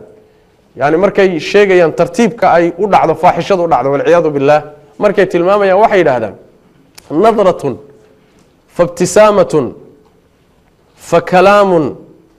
famawcidun faliqaaun bay dhahay tartiibkaasi wax u imaanaya nadratun labada xumaanta samaynaya marka hore ishoodaa isku dhacaysa waa is arkayaan sahanka ugu horeeya waxaa soo sahaminaya waa isha ishii markay sahamiso maxaa dhacaya faibtisaamatun markaa waa laysu muusoonaya waa laysu dhoolla cadaynaya macnaha waxa wey waa baaq waay waa laysu baaqaya maxaa ku xiga faibtisaamatun fa kalaamun baa ku xiga waa la wada hadlayaayo waa laysu imaanayaayo waa la ballamaya markaa fa mawcidun waayo ballan baa la samaysanaya markii ballan la samaystana maxaa ku xiga marka hade waxa wey tala fara ka baxday balaayo o dhan xaggee ka timid marka balaayo oo dhan waxay ka timid ishaasaa sahmisa carab iyo af baa ku xigay oo sheekaa ku xigtay ballan iyo wada hadal baa ku xigay kadibna faaxishadii iyo xumaantii waa dhacday saas daraaddeed baa nabigeenu wuxuu lehy sal lla alay wasalam wallisaanu zinaahu lkalaam carabkana zinadiisu waa hadalka buu nabigu yuri sal lla alay wasalam walyadaani zinaahuma albadshu labada gacmoodna zinadoodu waa taabashada buu nabi yuri sal lla alay wasalam jidh xaaraam ah iyo naag ajnebi kaa ah jidhkeeda inaad taabato ama haweentu nin ajnebi kaa inay jidhkiisa taabato waa gacantiioo zinaysatay buu nabigu yuri salawatu rabbi wasalaamu caleyh waarijlu zinaaha alkhuta lugtuna zinadeedu waa inay socotoy lugayso oo waxay usii socotaa faaxishadii iyo xumaantii bay usii socotaa ayb waalfamu zinaahu alqubal buu nabi yuri sal lla alay slam afkana zinadiisu waa inuu wax dhunkado soo ma jeed inteennaa hadda meesha fadhina xubnaha iyaga ruux aan khalad ku gelin inaguma jiro walaa sheekh walaa shariif soo ma wa ficlan waa saas macnaheedu waxa weeyaan sidaa nebigu uu tilmaamayo wey ruux walba zinada qeybtii uga qornayd waa mid samaynaya buu nebigu uri salawatu rabbi waslamu caleyh intaasi markay dhacdo kadib nebigu wuxu uhi sal lla alay wasalam waalqalbu yahwa wayatamanaa qalbigaa markaa wax doonaya oo jeclaanaya oo wixii raba wayusadiqu dalika alfarjuhu odayga ugu weyn ee hawsha ama beeninaya oo diidaya ama fulin doona waa xubinka taranka buu nabi yuri salawatu rabbi waslamu caleyh isagay kusoo biyo shuban doontaa intaa kale oo dhan markay soo wareegto marka dambe isagay kusoo biyo shuban doonta ama isagaa arrintii istaajin doona oo dayn doona ama isagaa fulin doona buu nabi uri sal lla alay wasalam oo xaqiijin doona marka ujeedadan xadiiska kalena waxa weye nebigu wuxu uhi sal lla alay wasalam labada dhagood zinadoodu waa inay xaaraamta dhegaystaan xaaraamta inay ka mid tahay muusigiiyo heesuhuna waan soo sheegno waan soo tilmaanay axaadiistaas iyo aayaadkaasi kulligood waxay isku waafaqsan yihiin heesaha iyo muusigu inay xaaraam yihiin bal culimadii islaamka aan ka hadlayno marka culimadii islaamku maxay ka qabeen wadaaddo meeshan ahoo ibtilaysan oo iska imtixaanan oo waxoogaa lugtu la yaro fakatay oo simbirixday oo masalada ku khaldamay markii laga reebo culimadii islaamka ee muctabariinta ahaa maxay qabeen saxaabadii ka soo bilow ridwanullahi calayhim hadaladooda haddaan wax yar ka soo qaadan ayagana waxaynu ugu horreysiinaynaa cabdullahi bn mascuud radi allahu canhu saxaabigii jaliilka in haddaan soo sheegnay wuxuu leeyahay cabdullahi bn mascuud alghinaau yumbitu nifaaqa fi lqalbi heestu iyo heesuhu waxay qalbiga dhexdiisa dhaliyaan munaafiqnimo qalbiga munaafiqnimay geliyaan xumaan bay geliyaan shahwa jacayl bay geliyaan dumarka jacaylkooday geliyaan dumarka qalbigoodana waxay geliyaan raggii jacaylkooday geliyaan waxay geliyaan faaxisho iyo zine iyo xumaan bay qalbiga ku beeraan wanaaggana waa kala dagaalamaan heesuhu qalbiga waa kala dagaalamaan sidoo kaleete xasanulbasri oo isagana ka mid a ardadii saxaabada ka mid a oo taabiciya wuxuu leeyahay sawtaani malcuunaani mizmaarun cinda nicmatin wa rannatun cinda musiiba waa xadiiskan soo marnay oo macnaha waxa weye hadda qowlkiisa macnaha waxaa ka mid a alimaamu shacbi caleyh raxmat ullah wuxuu leeyahay ina alghinaaa yumbitu annifaaqa fi lqalbi kama yumbitu lmaau zarca waina adikra yumbitu liimaana fi lqalbi kama yumbitu lmaau zarca wuxuu leeyahay heesuhu qalbiga waxay ku dhaliyaan munaafiqnimo sida beerta ay biyuhu u soo saaraan markii dhulka uu biyo helo roob helo beertii way soo baxdaayoo geedaha ka soo baxa sidaa ay biyuhu geedaha iyo beerta u soo saaraan si la mid ah ayay heesaha iyo muusiguna qalbiga waxay qalbiga ku beeraan oo ka soo saaraan munaafiqnimo wuxuu leeyahay ilaahay dikrigiisa iyo xusidiisa qalbiga waxay ku beertaa iyaduna iimaan sida biyuhu ay beerta u soo saaraan buu dikrigu qalbiga iimaan u geliyaa u fiirsa marka wuxuu muqaaranaynayaa dikrigii ilaahay oo qalbiga iimaan ku biirinaya iyo heesihii iyo muusigii oo qalbigii munaafiqnimo ku biirinaya waa laba dhinac bay u kala jeedaan marka aharka isaga alimaamu shacbi caleyh raxmat ullah waxaa soo saaray ibnu nasri fi tacdiimi qadri salaa sanad jayida ayuuna ku soo saaray bal caaisha radi allahu canha umu lmuminiin ayaa iyadana qiso mudan runtii inaan soo aroorino ayay ka sugan tahay bayhaqi soo saaray bukhaarina adabulmufradka uu ku soo saaray iyadoo mukhtasar ah umu calqama gabadh la yidhahdaa ka warinaysa caaisha ka warinaysa qisada umu calqama waxay leedahay oo caaisha mawlaheeda ahayd waxaa la guday bay leedahay caaisha gabdha ay eeddo u ahayd oo walaalkeed dhalay ayaa la guday markii la guday kadib gabdhuhu markaa haddii la gudo way fadhiisanayaan oo ma soconayaan inta nabarku bogsoonayo gabdhihii markii la guday baa waxay u baahdeen markaa inta ay fadhiyaan oo meesha joogaan in la maaweeliyo markaas Caaisha loo yimid waxa lagu yiri yaa ummul mu'miniin ala nad'u lahunna man yulhihinna Caaisha gabdhaha maan ugu yeerno cid maaweelisa xogaa waqtiga dhaafisa oo yaani wax way yara mashquulisa maadaama ay fadhiyaan markaas waxay tiri dhib male way haday un maaweelo un tahay wax maaweeliya ugu yeedhay nin marka heesi jiray bay ugu yeedheen heestan muusiga iyo qashinka wadata ma nin tixtirin jiray oo yaani wax weeyaan yaani tixdii oo tirsan oo mesela wax way sida gabayga oo kala ah oo aan lahayn muusigna lahayn qalab la garaacana lahayn bay sameyn jireen nin noocaas oo waxyaalaha sameeyo oo midho tiriyo oo waxoogaa isku hagaajiyo baa loogu yeedhay ninkii baa gabdhihii u yimid gabdhihii buu marka maaweelinaya wax u qaadqaadaya oo yaani wax u tirtirinaya Caaisha soo martay radiyallahu ta'ala anha wa ardaaha gurigii bay soo martay ninkii oo gabdhihii la joogay markaas waxay aragtay ninkii oo yataganna wa yuharriku ra'sahu isagoo heesayo oo hadana madax dhaqdhaqaajinayo isridahayo saada ku hay yaani waxa weeyaan kolba dhinac isu qaadqaadahayo isjijabinahayo bay aragtay markaas waxay tiri warheede gabdhahan yarka hal ma weeliya la isku ogaay laakiin dhaanasa loo ciyaaraya isku ogaabay muxuu ahay ninkan dhaaniska ciyaaray markay aragtay Caaisha radiyallahu anha ninkuna nin timo badan buu ahaa wa kana dha sha'rin kathiir nin timo badan buu ahaa oo timihiisu badan yihiin gabdhahan yarka marka way fiirsanayaan markaas Caaisha radiyallahu anha waxay tiri uffin shaytaanun akhrijuhu bayt uff baa la yiri bay tiri waa shaytaan saara bay tiri shaytaan zirrida hay isqaadqaadahay dhaaniska ciyaaray waxa uu gabdhii ma weelinaya ma jiray banaanka iga saara bay يعني وحوي سلف رضوان الله عليهم صحابة وتابعين وأئمة موقف كودو ساسوها وحن لسريده هي لسجبينه هي وحلقات قاده يددك لفتنين قلوبته يعني لفسادين سلف رضوان الله عليهم ولا دغالمي جيرين سيده قرانك ولا دغالمي سنده النبي ولا دغالمي بي صحابته ولا دغالمي جيرين ardadii saxaabaduna sidoo kale ula dagaalami jireen ummadii khayrka qabtay halkaas ka taagnaa ummadii khayrka qabtay sidaas ay ahaayeen oo halkaas ay ka taagnaayeen الإمام مالك عليه رحمة الله إمام دار الهجرة وشافعي شيخي سيها أيا وحال ويديي إذن كريم مدينة هداتهين هي صهد كو ابتليسنتين بالي حتى علم مدينة قاربة هي صهد بني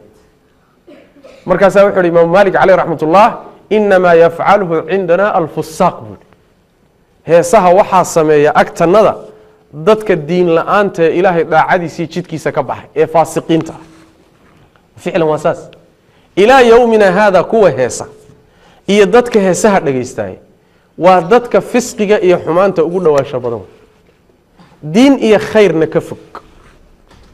وي أدكتهاي أما وحدي لهلبا والنادر إن هذا هشو روح وحا كشقية هذا أهل الدين أهو سمع الله كرام الله يعني وحويان يعني أما نين علماء الشيخ ولا الرعسين هيا أما روح أخيارة حتى إن أدكو أركت وأدكت dad un sufaha oo qiimo lahayn oo garasho lahayn oo naftoodii hawadoodu ay hogaaminayso oo shaydaan uu hore hogaansaday oo ka haystay dad noocaas oo kala ka shaqeeya inma yaf'aluhu indana al-fusaq dadka faasiqiinta uma sameeyo al-imam Malik alayhi rahmatullah hada noocaas oo kala wuxuu ka sugan yahay Ibrahim ibn Mundhir oo kamida sheekhyadii al-imam al-Bukhari alayhi rahmatullah sheekhyadiisi uu kamid yahay waxa la weydiiyay antum turakhisuna fil ghinaba haddaad reer madiinatiin heesaha waad banaysaan see wax u jiraan markaas wuxuu yiri macaad Allah magan Allah inaan heeso banayna ilaahay baan uga ka magagalayna ma yaf'alu hada indana illa al-fusaq agtanada dadka sameeyo waa dadka faasiqiinta waa dadka xunxunka dadka liita ee diinta aan lahayn dadkaas lagu yaqaanaba laakiin culimada haday yihiin iyo bulshada dadkeeda akhyaarta lagu ma yaqaanaba waxaas anagu mana banayna buu leeyahay macna Saciid ibn Musayyib oo la yiraahdo sayyidu taabiciin ragii taabiciinta ay ardadii saxaabada ahaa ninka sayidkooda la yiraahdo ugu aqoon badnaa ayaa isaguna wuxuu leeyahay inni la ubghidu al-ghinaa wa uhibbu ar-rajza bulay anigu heesaha waan necbahay waxaan se jecelahay bulay gabayga الرجزة waxaa la yidhahdaa rajziga waa nooc gabayga ka mida gabayga waan jeclahay buu leeyahay de waa xikmad laakiin heesaha waan necbahay buu leeyahay waan necbahay wuxuu leeyahay macnaha shareecada diiday wey gabayga laftiisa iyo tixda caadiga la tirinayo waa dhici karta ruuxii inuu iskaga hadaaqo marmarka qaarkood heestii iska qaado heesaha inuu iska qaado waa dhici karta hees wadaniya maalan hees hadday doonto maaragtay iska jacayl marka qaarkood iska qaadqaadahayaayo jidku iska hayaayo ama hawl buu ku mashquulsan yahay waxoogaa isku maaweelinayaa oo yacni wax weeyaan waxa hadduusan muusig iyo la soconin durbaan iyo wax la garaacayo iyo isruxid iyo isjejabin iyo ayna la soconin culimmadu waxay leeyihiin laba sharti haddii la helo mushkilo ma leh laba sharti haddii la helo shardiga koobaadi wax wey qalabka hadda aan sheegno horta inuusan la soconin shardiga labaadi wax weeyaan waa in macnaha uu ka hadlayo waxaanaad qaadaysa uu yahay macno shareecadu ayna diidanayn saas macna laanna sida nabigu yiri sallallahu alayhi wasallam yani muxuu yiri ash-shi'ru kalaam buu nabigu sallallahu alayhi wasallam yani wax weeyaan gabaygu waa hadal xasanuhu xasanun wa qabiixuhu qabiix gabayga kiisa xunna hadalka xun buu la mid yahay gabayga kiisa fiican ee macnaha fiican ka hadlaya ama waxyaalaha mubaaxaadka iska bannaan ka warramayana hadalka kiisa mubaaxa buu ka mid yahay sidaas daraaddeed hadalka waxaad qaadqaadayso ee tirinayso iyo tixdan aad akhrinayso haddii ay ka warramayso cilmi ka warramayso hadday khayr ka warramayso hadday murti iyo xikmad ka warramayso hadday dib u heshiisiin iyo maslaxo ka warramayso hadday macnaha wax weeyaan ay khayr u yeedhaysana waa khayr ajirna waa lagaa siinaya saas daraaddeed baa nabigu sal lay waslam wuxuu ku dhihi jiray xasaan shaacirkii gabayaagii nabiga sal lay waslam wuxuu ku dhihi jiray xasaanow jibriil baa kula jiray idifaac buu dhihi jiray gaalada wax ka sheeg ilan waxa weeye afkana waa laga dagaalami jiray gacmahana waa laga dagaalami jiray dagaalka afku wuxuu ahaan jiray rag gabya baa laysu isticmaali jiray markaasaa gabay hilfaha lagugu qaadaya waa inaad hesho marka rag ku difaaco gabayaa oo u jawaaba ragga iyaga xasaan baa marka nabiga salawaatu rabbi wasalaamu caleyh gabayaagiisa ahaa isagaa u jawaabi jiray cid kastoo nabiga usoo gabayda wuxuu dhihi jiray u jawaab jibriilna waa kula jiraay xataa masaajidka nabigu ku gabiyi jiray salawatu rabbi wasalaamu caleyh marka tixdu mushkilo ma leh hadday geeraar tahay hadday gabay tahay hadday buraanbur tahay hadday tixdu mushkilo ma leh tixdu iyada si ahaanteeda mushkilo ma leh laakiin mushkiladeedu waxay ka imaanaysaa ama qalabkan muusiga la raacinaya ama macnaheedaada faasidaho waxun bay dadka ugu yeedhaysaa zinay dadka ugu yeedhaysaa dumar bay tilmaamaysaa dhalinyaradii iyo wiilashii iyo gabdhihii iyo wiilashii bay isku kicinaysaa khariisadii iyo shahwadii bay kicinaysaa oo ruuxu markuu dhagaysanayo isagoo dhanba macnaha waxa waaba jidboonayaaba isagoo dhanba ruuxii waaba jidboonayaaba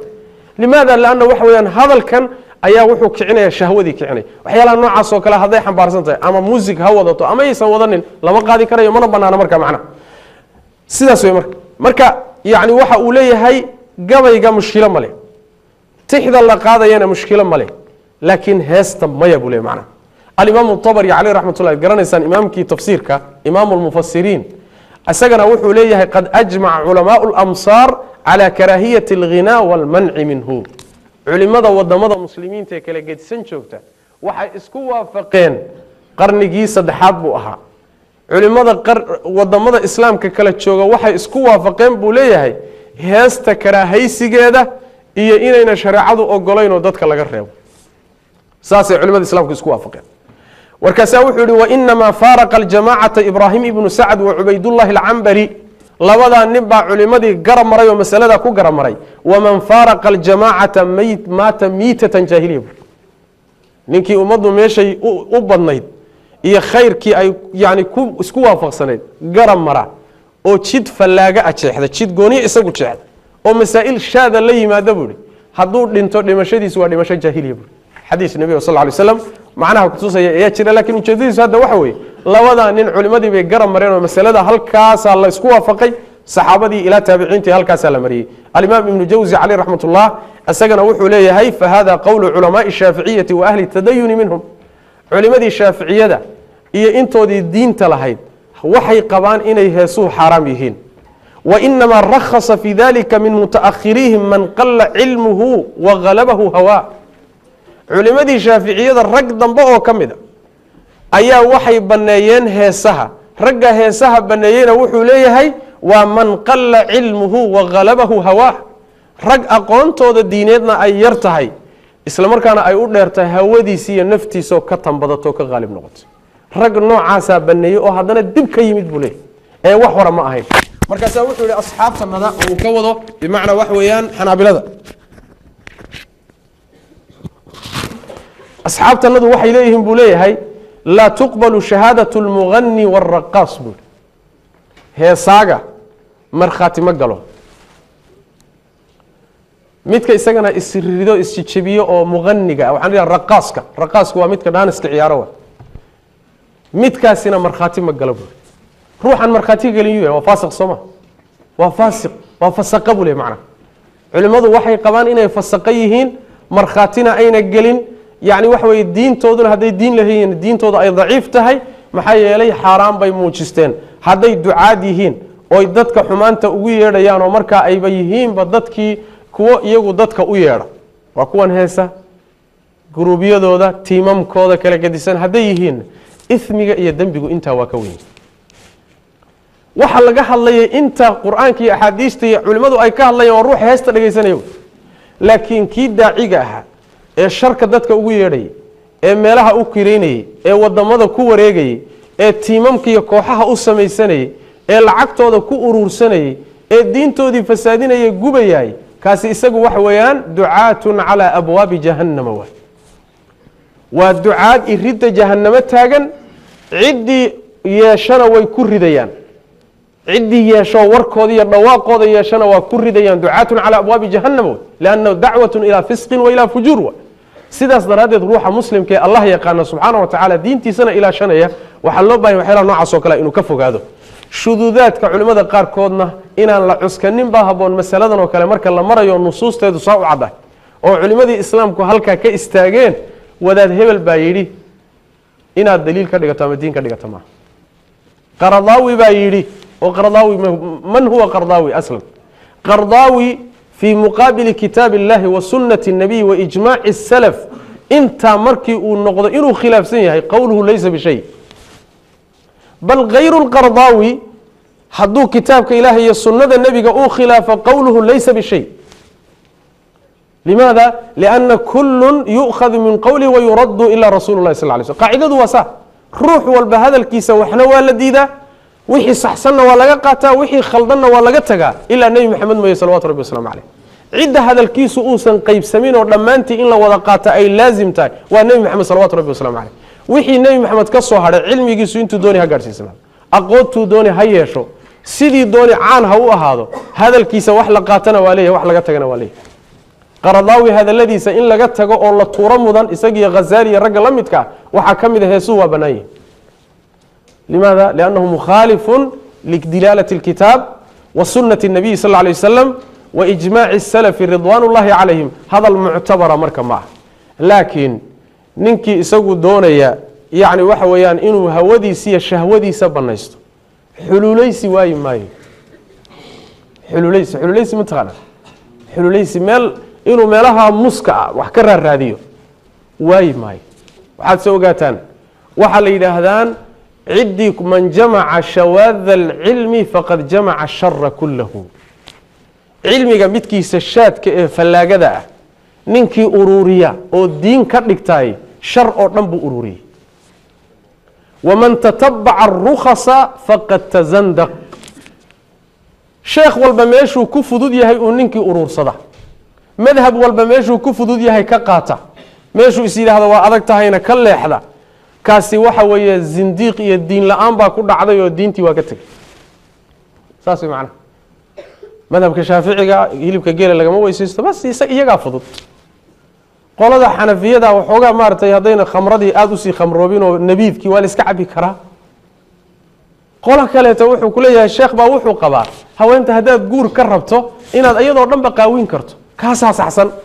horseed wax leedahay madhabba meelba meeshii u jilicsan oo isaga naftiisu ay rabto buu leeyahy iyadaa saxsan midkaasi marka diindoon ma ahe waa hawa caabud waay hawa caabud waay afara'ayta man itakhada ilaahahu hawaah nin hawadiisii diin ka dhigto hawadiisu hogaaminaysa kolba meeshii uu isleeyahay tanaad rabtaana wadaad leexday oo waxoogaa simbirixday hadalkiisa waay maayo waa soo qaadanaya warka murtidiisu waxa weeye nusuustii wataa qur-aankii wakaa أحاديث النبي قلنا وتا صلوات ربي وسلام عليه أقواشي أهل العلم يا صحابة يا تابعين ترى وكا ننكي أنت كذب استجى الروح خيار لي فمن شاء فليؤمن ومن شاء فليكفر ننكي دونونا قادو ننكي دونونا واحد ترى هذا ودت كوا الربادية وورسيه حول كوتالو حول كوتالو لكن علينا البيان واجب كسارا وحوى ننك علماء وحي او قرانيا الدين اهان او رميسان اسagoo waxba la laabin oo dadka u sheego haday qaadanayaan iyo hadaynan qaadanayna hawl isaga u taalama ilaahay bay u taala subhanahu wa ta'ala ninku waafajinayo ee qaadanaya iyo ninku san waafajinayno oo qaadanayna waa hawl ilaahay u taala subhanahu wa ta'ala inta ayaan kalimadii ku soo gabagabaynina xikmadda loo diiday heesaha shariicadu u diidayna waan sheegnay aayaduna waa tilmaantay aathartii salafkuna waa tilmaameeno qalbigay wasakhaynaysa ذكري bay u diidaysaa taacadii ilaahay bay ruuxa ka fogeynaysaa qalbigiisii wuxuu jeclaanayaa wasakhda iyo qashinka iyo shahawaadka iyo adduunyada baynamaa la rabay qalbiga in la geliyo la jeclaysiiyo dhikriga dhanka aakhiro nazaahada cifada dhowrsoonaanta haddii qalbigii ay wasakhaysana shaki mala ruuxa diintiisu inay halaabayso oo uu fisqi iyo xumaan ku dhacayo inta ayaan kusoo gabagabaynayna hada billahi tawfiiq wa sallallahu wa sallam ala nabiyina muhammadin wa ala alihi wa sahbihi sallam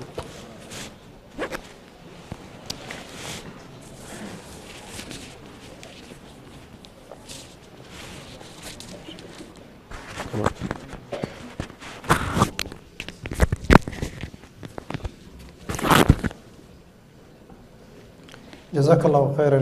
شيخ محمد عبد المال خير الجزاء وبارك عليك وحفل يا محاضرة سوين آدي آدي نوافع دونت إن شاء الله تعالى سؤال آدي آدي تربضان وبضان لن يردا كيمي لكن الحمد لله رب العالمين وحي سؤاله بدنايين مركز الصوت وضوبه هسها آد بانو جعل لهي قاركود وحيد هذين وحام با aaminsanahay inaan waxba qaban karin ama aan xanuunsanahay haddii aanan dhegeysan laakiin sida aada sheekh sheegtay waxaan rabaa inaan ka toobad keeno qaabkeebaa ugu sahlan waxaa ka mid ah dhalinyarada qaar leh reerkayaga aniga mooye intooda kale oo dhan xataa waalidku heesahay dhegeystaan aniguse qur-aankaan dhegeystaa markii aan ku idhi inaga daaya heeso qur-aanka ila dhegeystana waxay idhaahdeen adiguna qur-aankaaga hayso anna heesahayaga noo daayo meesha aan wada joogno reerkayaga markaa maadaama waalidku ku jiro maxaan ka samayn karaa su-aalaha imaanaya waxaa ka mid ah iskuulka inay jirto xiisad muusiga oo markaa nagu khasaba dhalinyaradu ay leeyihiin sidoo kale walaalaha tagsiga ka shaqeeya waxay leeyihiin tagsiga qofku markuu soo fuulo wuxuu leeyahay muusig ii daar laba mid baanu u dhexaynaa inaanu u daarno ama aanu been sheegno o nidhaahno wuu jaban yahay ama waa kharaabsan yahay waxba kasoo bixi maaya calaa kulli xaal dadku waxay u badan yihiin heesaha inay fahmeen guud ahaanna ay doonayaan sidii ay uga toobad keeni lahaayeen iyo wasiilada ugu fudud insha allahu tacaala marka sheikha waxaan rabaa inuu hal mar ku noqdo isagoo soo gaabinaya sida ay ugu fududahay qofku inuu ka toobad keeno ama uu joojiyo heesaha iyo muusiga iyo wixii la halmaana iyo ma jiraan nashiidooyin ama gabayo la ogol yahay shareecada dhexdeeda oo markaa lagu bedelan karo haddii aan ka maarmi karin heesaha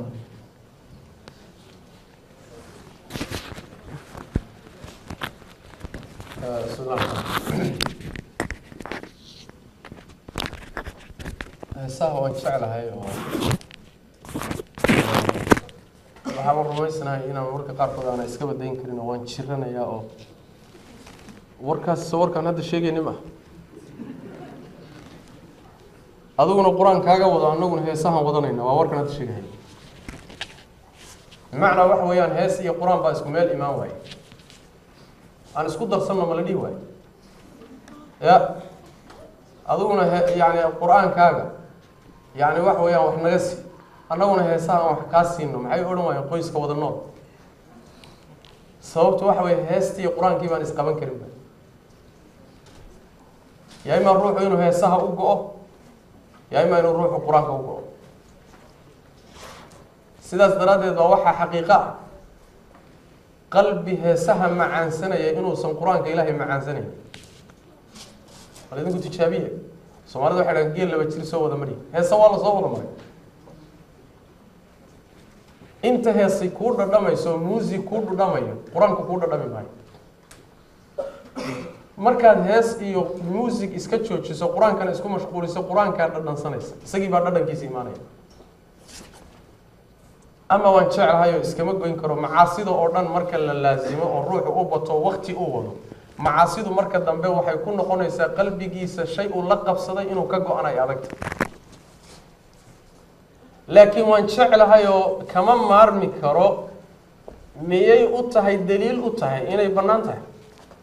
maya wax kastoo naftaadu doonayso maaha inay shareecadu bannaanta kuu bannaanaysa maaha wax kastoo kama maarmi kara aada leedahayna maaha shareecadu inay ogasho wax maad caadaysatay qashinkana haddii la caadaysto marka dambe wanaag buu ku noqonay baalkan la yidhahdo maxaa la yidhahda xarwalbal baan u aqaana dolshaan soo ma yidhahda xarwalbal dad baa saxarada ayuu intuu duuduubo iyuu sanka ku riixaa suu u riixayo godka gashada xarwalaalku qashinkaasuu ku dhex nool yahay saxaradaasuu urkeeda ku dhex nool yahay soomaalidu waxay yidhahdaan haddii inta barfuun iyo wax udgoon la qaado lagu buufiyo waa dhimanayaa limaada leanna wuxuu caadaystay qashinku caadaystay ruuxa heesaha iyo muusiga caadaystay in laga saaro oo uu ka dhex baxo waa ku adagta wax udgoon oo qiimo lahoo ilaahay hadalkiisii oo hadalkii rasuulka sal lay slam in loogu bedelaayo waa ku adagta leanna waxbuu la qabsaday waxbuu caadaystay ha ku adkaatee haddana waa wax suroobi kara asxaabu rasuuli lahi sal lay wasalam khamraday cabi jireen ilaan islaamka waktigiisii hore intaan khamrada la xarimin khamrada waa cabi jireen waa loo ogolaa cabale iska cabi jireen caadadii jaahiliga ahayd shareecaduna kama reebin markaa ayagoo cabaya ayaa waxaa soo degtay aayadda odhanaysa joojiya khamrada waa balwad naftoodii baa la qabsatay waa waxay barteen khamrada iyo sigaarka iyo waxyaalaha balwadda ana dayntoodu ma fududa markii aayaddu soo degtay oo nebigu ku dul akhriyay sal lay wasalam wax alla wixii weel khamro ku jirtay oo dhan inta lasoo qaaday baa jidadka lagu daadiyey markaasay magaaladii madiine waxay noqotay khamro socoto jidadkii khamraa qulqulaysa leanna wixii khamro guryaha taalo dhan baa la daadiyey ruuxu hadduu casiimo leeyahay oo ay ka soo go'do inuu waxaan iska daayo ilaahay u laabto subxaanahu wa tacaala rabbigiina ugu kaalmeeyo uu kaashado si kasta hadday kugu adag tahay waa dayn karta si kasta hadday kugu adag tahay waa dayn kartaa waadna joojin karaysa laakiin waxay u baahan tahay waxoogaa adkaysi maalmaha horan baa laga yaabaa inaad waxoogaa dadka qaarkood waxayba la gaadhayba meelaha qaarkood waad arkaysaa isbitaallada dadka jiran waxay u daaraan music bay u daaraan soo ma waxaan ku arkay kolley nairobi baan ku arkay meelahan ay jirta maaha nafsiyan dadka u jiraan muusigaasaa lagu maaway waxay kuleeyihin muusig la-aan waa baktiya hayaaba heerkaasaad marka dambe gaari doonto in la yidhaahdo muusig haddaan loo daarin waaba baktiya hayaaba waxaadna ogaataa man shaba calaa shayin shaaba calayhi ruuxii shay ku kora uu ku duqooba waana ku dhimanay khaatimadu yayna ka hadlaan nin heesaa oo heesi jiray baa waxaa ku timid tii ilahay baa ku timid tii ilaahay markay ku timid ruuxa markuu dhimanayo waa in kelimadiisa ugu dambaysay adduunka uu kaga baxayo ay noqoto laa ilaaha ila allah maxaa yeele ruuxii hadalkaasi ugu dambeeyo nebigu wuxu uhi sal lla alay slam jannadu galaya ninkii fanaanka ay heesi jiray markii geeridii ku timid oo naftu hayso baa loo yimid oo waxaa la yidhi war waxaad tidhahdaa laa ilaaha ila allah laa ilaaha ila allahu dheh marka laleeyahayba yani fanaanadii heble ahayd iyo heble fanaanadii ahayd uu heesaheedii qaadaya war laa ilaaha ila allahu dheh heesihii buu wadaa war laa ilaaha ila allahu dheh war heesihii buu wadaa heesihiisuu wada bay naftu kaga baxay waa saas laa ilaaha ila allah intuu joogay adduunka laa ilaaha ila allah lagu kari waayey sidaas daraaddeed isagoo dhimanaya laa ilaaha ila allahu dha ilaahay ma waafajinay subxana wa tacala xikmad baana ku jirta in la waafajin waayo la garan maayo saasoo kale waa midkii yani waxa weeye taariku salaadka isagoona tukalayay ee salaadii la seejiyo yani waxa weye arrintu waxa weeye sidii adiga aad kolba dhaqan ka dhigato bay khaatimadaadu noqon doonta saasayna u badanta allahuma naadiran mooye saas daraaddeed ha laga toobad keeno halan laga soo noqdo waxna la iska joojiyo wax macna ay ku fadhida ma jirto wax baahiyoo ku haysana haba yaraata ma jirto wax kaaga halaabayana ma jiro allahuma inay wax ku hagaagaan mooyaan waxba kaaga halaabi maayo dadkii waa dhaqan yihiin, waa lagaa qurux badan yahay, waa lagaa dhaqaalo badan yahay, waa lagaa degan yahay, waa lagaa raaxo badan yahay, heesna lama dhegeysta, muusigna lama dhegeysta. bal ka waran khalaa'iqdaad arkaysa ee macnaha waxa weeye akhyaarta ah een heesna aqoonin, muusigna aqoonin, noloshay ku nool yihiin kuma noolid. bedelka adiga heestu ku dejisana ayaga qur-aanka iyo axaadiista nebiga iyo hadalkaa dejiya, bal sidoodaba isaga degan yihiin, waxba ugama baahnin marka. laakiin waa balwad aad la qabsato u baahan inaad iska goyso. saas isaga goyn lahaydna dadnimadeedii inaad la timaado, ilaahayna ku waafajiya subxaana wa tacaala. ama waxyaalahan yani iskuulkaana loogu daaraa iyo tagsigii baa lasoo fuulahayaa iyo macnaha waxa weye inaad daarno weeyaan iyo warkaasi, waxyaalahaasi waa waxyaalihii niye, waxyaalahaasi waa waxyaalihii niye, warka duuduub u qaata. ama waxyaalahaasee baan xal uga gaadhnaa, hadda nin bad galay biyo iskama dhowro. nin bad galay, bad baad ku jirtaan, haddana meel baa muusig laga garaacahaya iyo baalkii baa daar la leeyahay iyo nin tuurle tabu u saxda isagaa yaqaane, idinkaa garanaya saad wax u maamuli lahaydeen. laakiin aniga waxaan idiin ogoon idiin sheegay un shareecadu inay muusigiina diiday, heesihiina diiday, ninkii ku ibtilaysnaana inuu ka toobad keeno, ilaahay usoo noqdo qabla fawaati alawaan, intuusan waqtiga iyo jaanisku ka lumin, inuu ilaahay usoo laabto subxana wa tacala in loo baahan yahay. wabillahi tawfiiq. jazaaka allahu khayran sheekh maxamed. muxaadaradii heesaha ku saabsanayd iyo su-aalihii intaa ayaan ku gabagabaynayna insha allahu tacaala. waqtigu aada iyo aad buu kooban yahay, waxaa la rabaa 30 daqiiqo gudaheed inaan ku tukano, ku qadayno, kusoo noqono nadwadii si aan insha allahu tacaala culimada uga dhegeysano. wasalaamu calaykum waraxmat ullahi wabarakatu.